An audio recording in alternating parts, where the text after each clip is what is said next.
આજે તારીખ 31/7/2022ના રોજ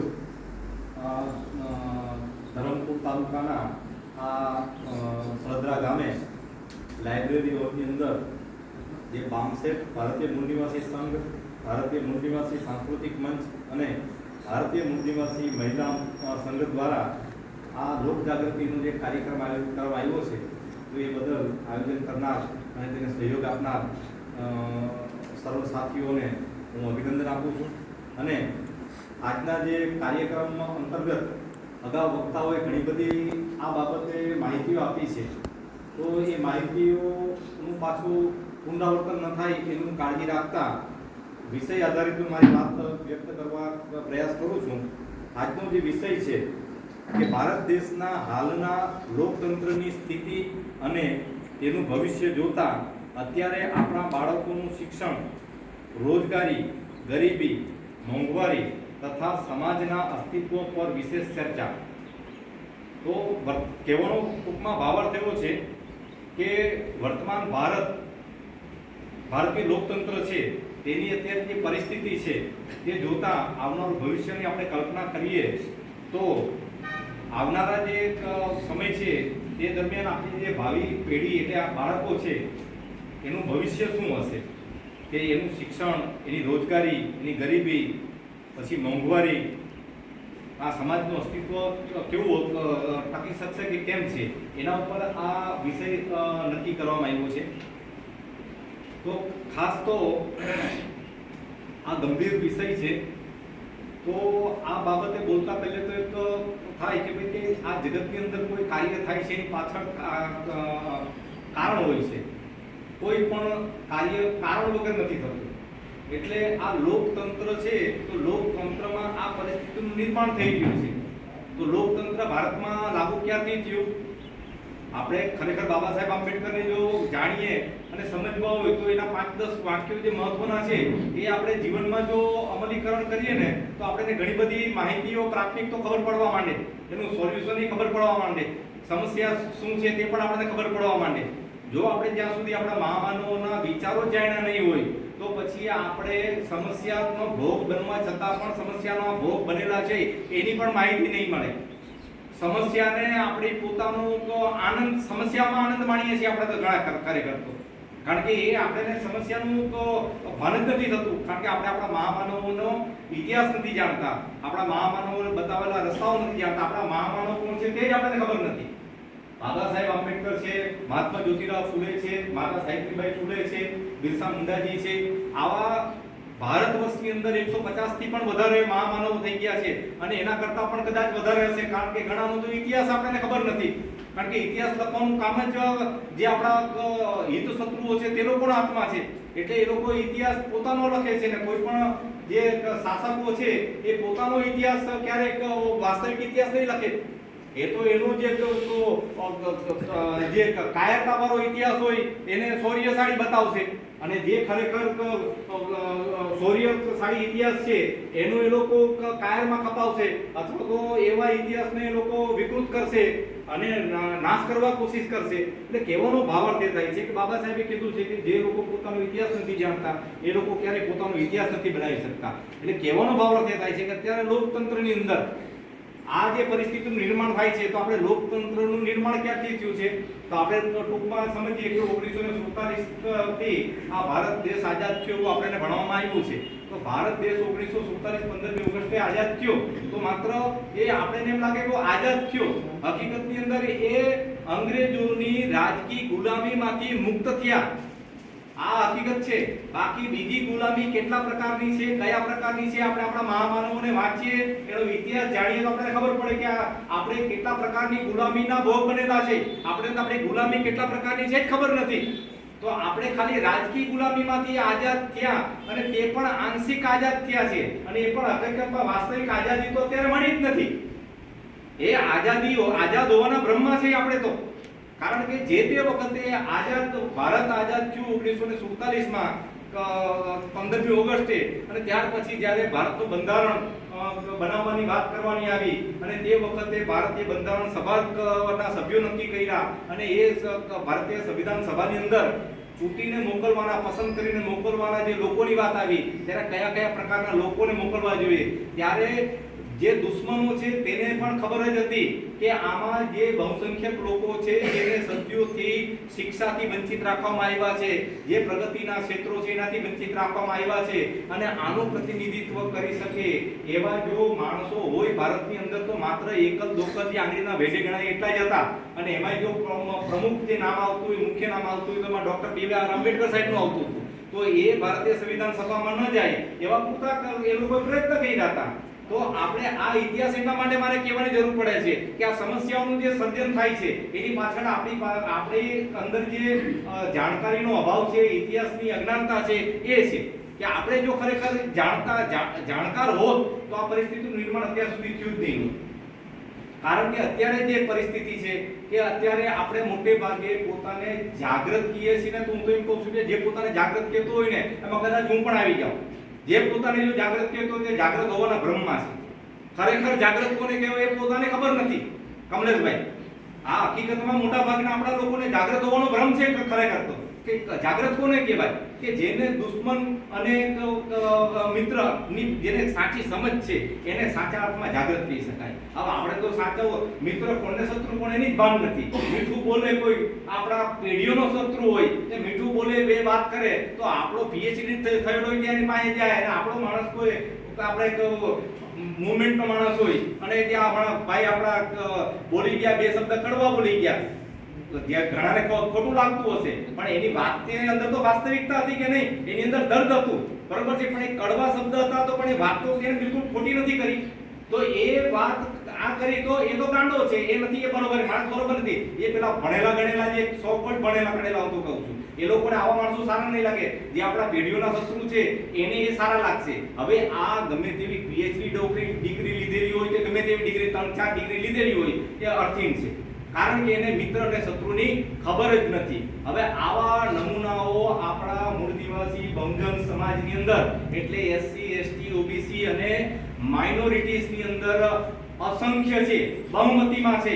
એટલે આપણે હકીકતમાં બહુજન ક્યાં કરીએ છીએ તો આપણે હકીકતમાં એ વાત ખાસ સમજવાની જરૂર છે કે આપણે હકીકતની અંદર વસ્તીથી જ માત્ર બહુજન છીએ. આપણે આપણા મહામાનવોના જે વિચારો છે એનાથી આપણે અલ્પજન છે, આ વાત સ્વીકારી લો. કારણ કે આપણે હકીકતની અંદર બહુજન ખાલી એક સંખ્યા શરીરથી વધી ગયા છે. બહુજન બધા બહુજનો જ છે. હવે એમાં હકીકતની અંદર સાચા અર્થમાં બહુજન બનવું હોય તો વિચારોથી બહુજન બનવું પડે. વિચારોની વાત પૂછો તો વિચારોની ખબર જ નથી.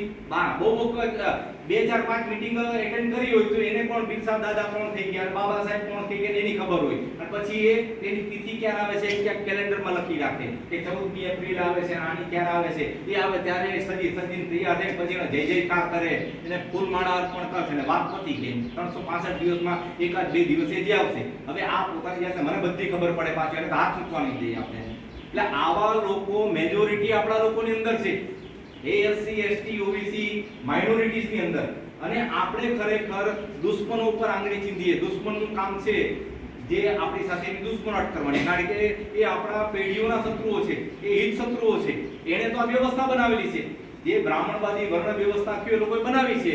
અને હું એમ કહું છું કે ભાઈ કે એ લોકોનું કામ એ કરે છે, આપણે આપણું કામ કરવું જોઈએ. આપણે ભણવામાં પણ આપણે આવતું હતું કે ભાઈ કે કોઈની લીટી ભૂંસીને આપણી લીટી લાંબી કરાય નહીં. આપણી લીટી લાંબી કરવા માટે આપણે લીટી લાંબી કરવી પડે, બરોબર છે. તો આપણે તો 85% કરતા પણ મોટી લાંબી લીટી થાય એવી છે.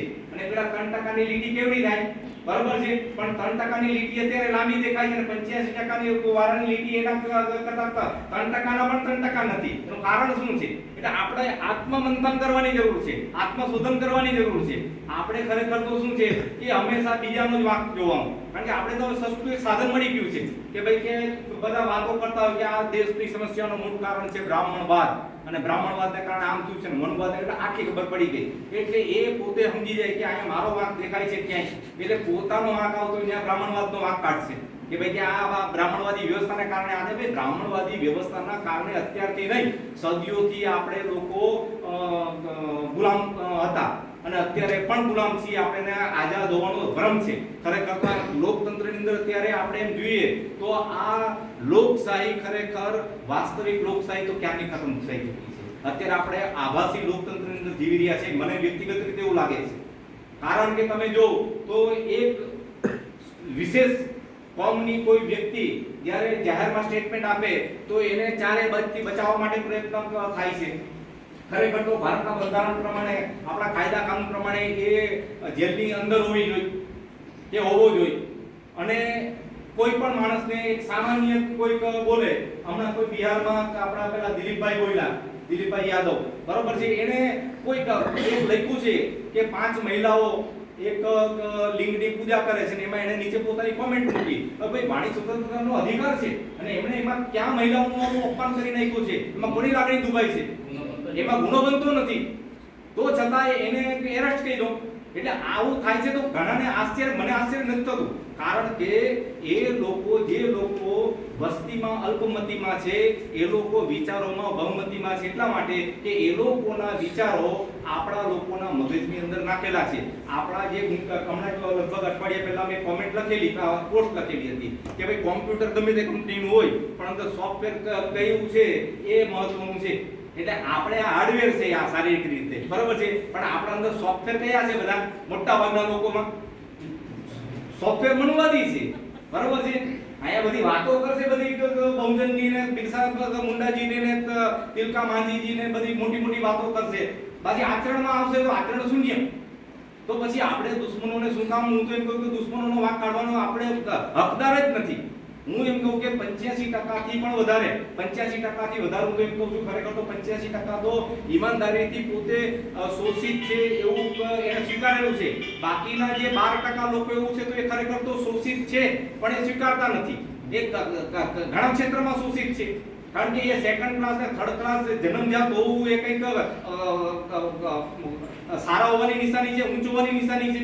કે અમુક કોઈ ક્ષત્રિય તો સેકન્ડ ક્લાસ, જન્મજાત સેકન્ડ ક્લાસ, વૈશ્ય એટલે વાણિયા તો જન્મજાત તો થર્ડ ક્લાસ, વર્ણ વ્યવસ્થામાં શું છે? બ્રાહ્મણ તો ફર્સ્ટ ક્લાસ. એટલે આ કયા આધારે?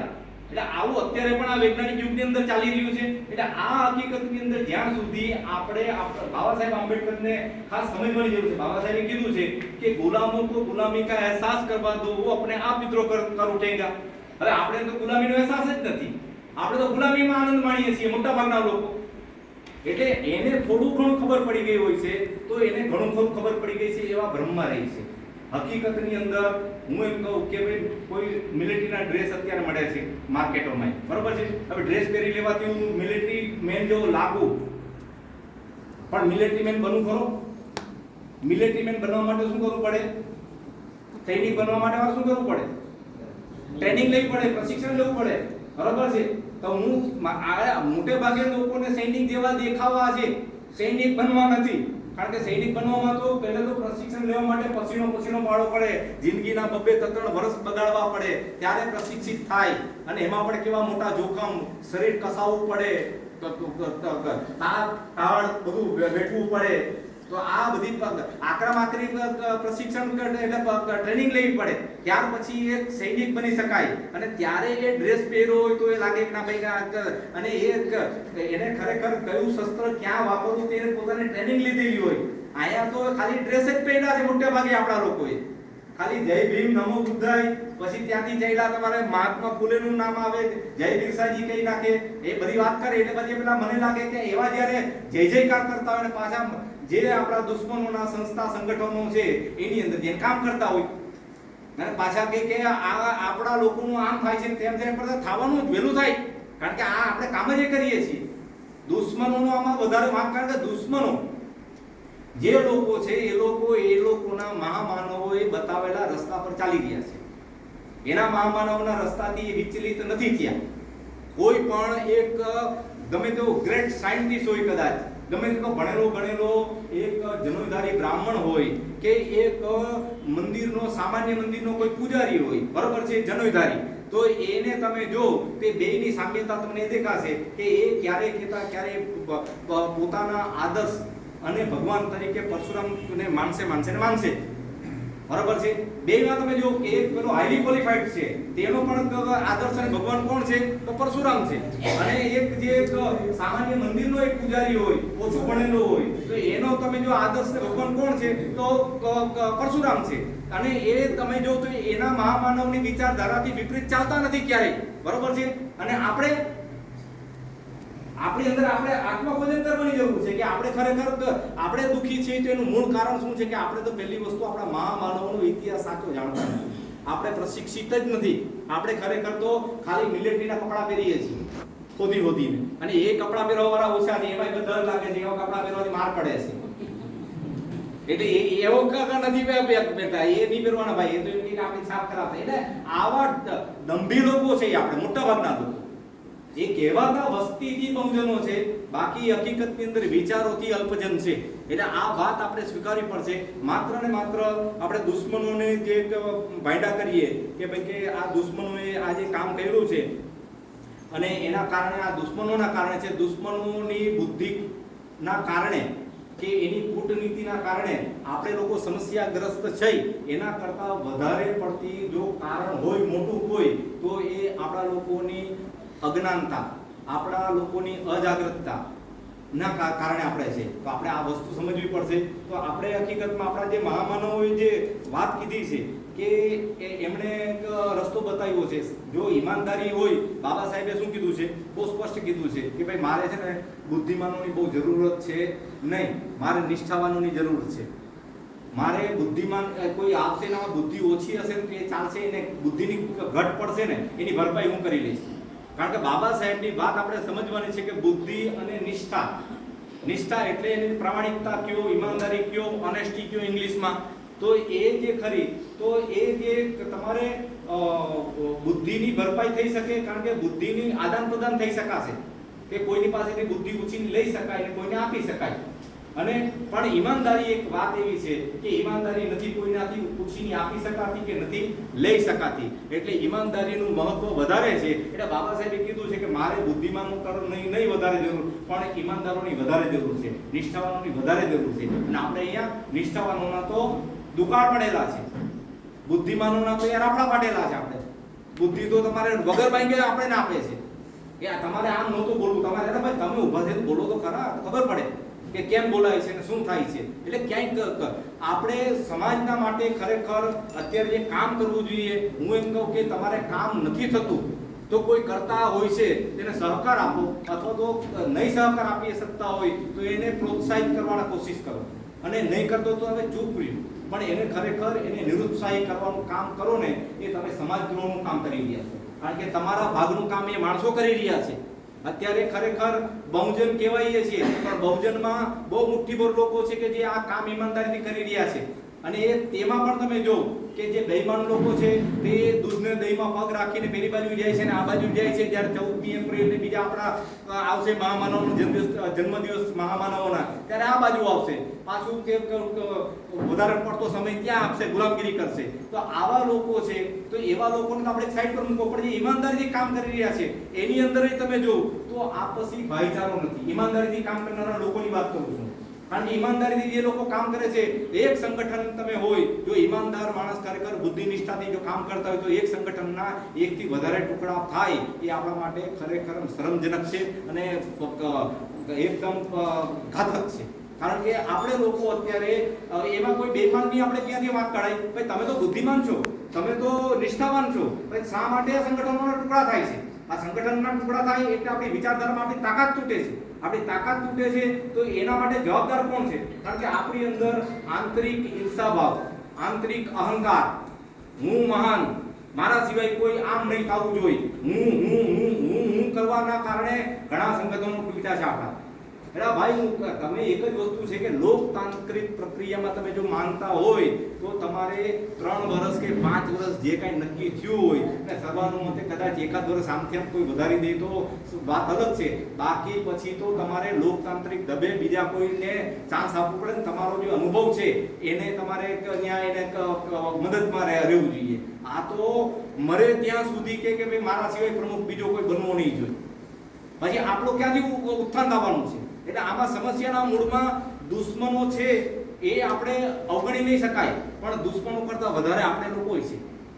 કારણ કે આપણે જે કહે ને કે બુરા, કબીર સાહેબે કીધું છે, બુરા ઢૂંઢન મેં નિકલા, બુરા મિલા ન કોઈ, જબ ઝાંખા મન મેં મુझसे बुरा न कोई. તો આપણે બંધન મૂંઢીવાસીઓ તો આપણા મનની અંદર ઝાંકવાની જરૂર છે કે ખરેખર તો આ બદમાશ પેલા લોકો કરતા હતા, આપણે મોટા બદમાશ છે. આપણે ભાઈચારાથી એક સાથે રહી નથી શકતા કે ચાલો ભાઈ કે આ કોઈ માણસો કામ કરે છે, હું નથી જઈ શકતો, તો મારી કેપેસિટી છે, તો ચલો ભાઈ 1000 રૂપિયા હું આપું, આલે લઈ જા ભાઈ 1000 રૂપિયા. પણ નહીં, ત્યાં 1000 રૂપિયા નહીં આપવાના, અને જ્યાં ઓલો દુશ્મનીને થોડો મસ્કા પાલિશ કરશે તો ત્યાં 10,000 નું બંડલ આપી આવશે. આવા લોકો પણ છે આપણા. તો આ હકીકતમાં આપણા જે વસ્તુ સમજવાની જરૂર છે. એક બાબા સાહેબની વાત મને યાદ આવી છે, તે વાત કહેવા ઈચ્છીશ કે બાબા સાહેબે સંવિધાન સભાની અંદર લગભગ 23 નવેમ્બર 1950માં એક વાત કીધી હતી, અને એ વાત આપણા બધાના માટે લાગુ પડે છે. એમણે કીધું છે, કારણ કે બાબા સાહેબે જ કીધું છે કે ભાઈ કે શિક્ષિત બનો, સંગઠિત બનો અને સંઘર્ષ કરો. શિક્ષણ પર ભાર મૂક્યું છે, અને માત્ર શિક્ષણ ઉપર આપણા લોકો વાત કરતા હોય છે, શિક્ષિત બનો, પણ કયા પ્રકારના શિક્ષિત બનવું એ તો આપણે ખબર હોવી જોઈએ કે નહીં, કે આપણે ખરેખર શિક્ષિત હોવાના ભ્રમમાં જ છીએ.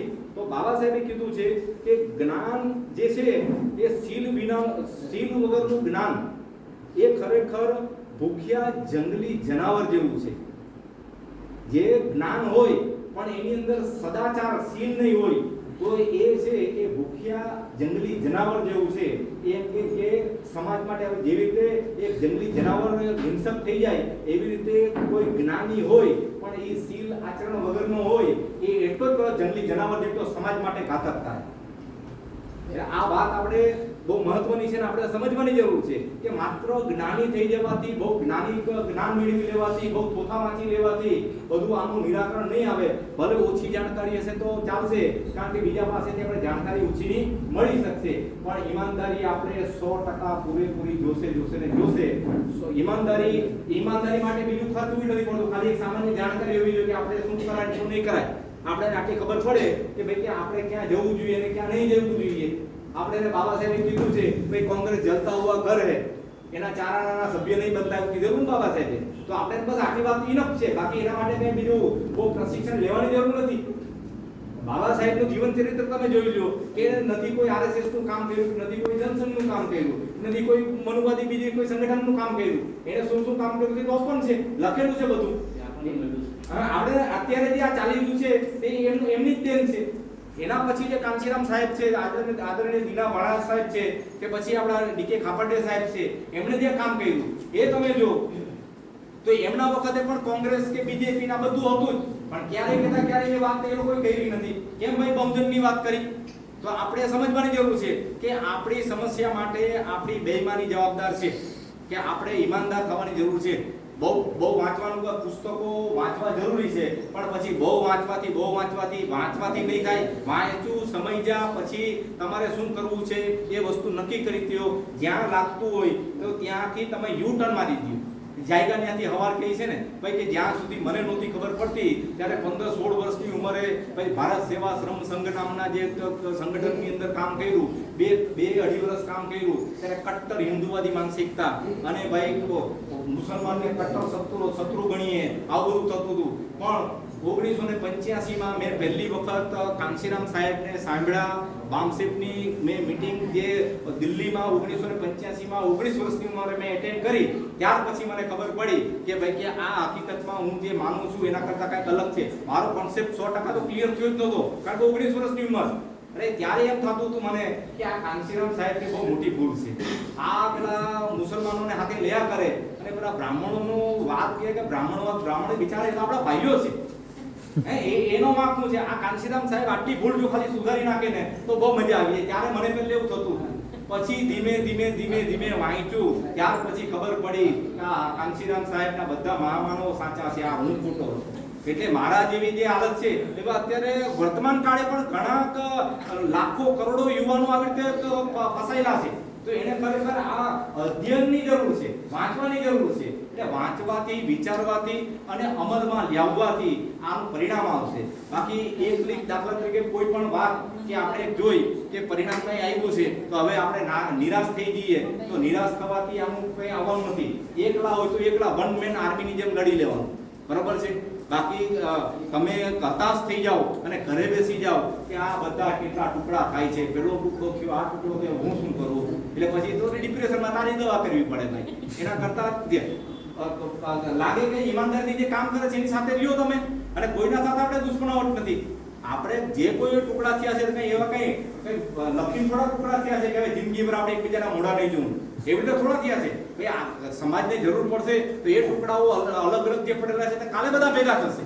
એટલે આ વસ્તુ હવે આપણે સકારાત્મક વિચાર રાખી અને આપણે આ વાત ધ્યાનમાં રાખી અને આપણું કામ કરવું પડશે. અને મને લાગે છે કે મેં આટલું કીધું, આટલું ઘણું છે, બોલવા જઈએ તો એ બધું ઘણું બધું બોલાય, પણ અગાઉ વક્તાઓ પણ ઘણી વાત કરી છે. એટલે આ જે ગામની અંદર મને જે આમંત્રણ આપી અને આ કાર્યક્રમમાં બોલવા માટેની જે તક આપી એ બદલ આયોજકોનો આભાર. જય મૂળ નિવાસી, જય ભારત, જય સંવિધાન, જય